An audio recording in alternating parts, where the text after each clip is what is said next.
চোখ রাখবো পরের খবরে। হাওড়ার রাস্তায় আবর্জনার ভ্যাট উপচে পড়ায় বিক্ষোভ, প্রতিবাদে শরৎ চ্যাটার্জি রোড অবরোধ বাসিন্দাদের। পুরসভার গাড়ি ঘিরে বিক্ষোভ, সেই ছবি আপনারা দেখতে পাচ্ছেন।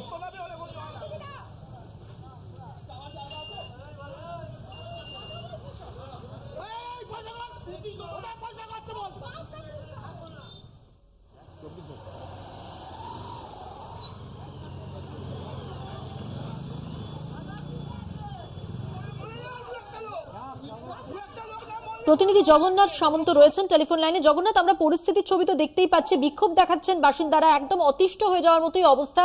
সব মিলিয়ে কি জানা যাচ্ছে?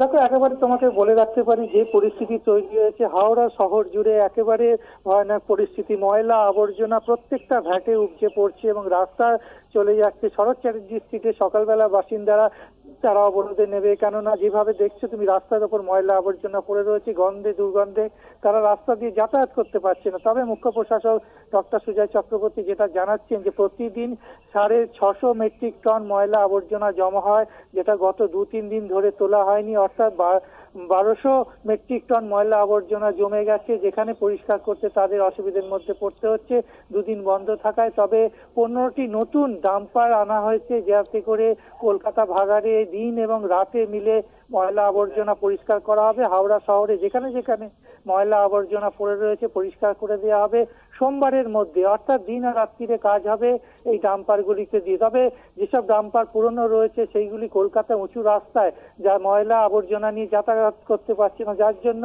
এই বিপত্তি। এবং দুদিন ময়লা আবর্জনা না তোলায় বিশাল পরিমাণে ভ্যাট আবর্জনা জমে গেছে। তবে ভুক্তভোগী সাধারণ বাসিন্দারা তারা ট্যাক্স থেকে শুরু করে সমস্ত সঠিক সময় জমা দেয়, কিন্তু বাড়ির সামনে যেভাবে ময়লা আবর্জনা পড়ে রয়েছে তারা যাতায়াত করতে পারছে না, দুর্গন্ধে তারা এই রাস্তা দিয়ে যেতে পারছে না। আজকে রাস্তা অবরোধ করে তারা প্রতিবাদ জানালো এবং এই প্রতিবাদে স্থানীয় পুলিশ এসে ঘটনায় তাদের যে আশ্বাস দেওয়ায় অবরোধ ওঠে, কিন্তু এই আবর্জনা ময়লা নিয়ে দুর্গতি তাদের ভুক্তভোগী হয়ে রয়েছে। তবে আশ্বাস সোমবারের মধ্যে হাওড়া শহরের ময়লা আবর্জনা পরিষ্কার করে দেওয়া হবে।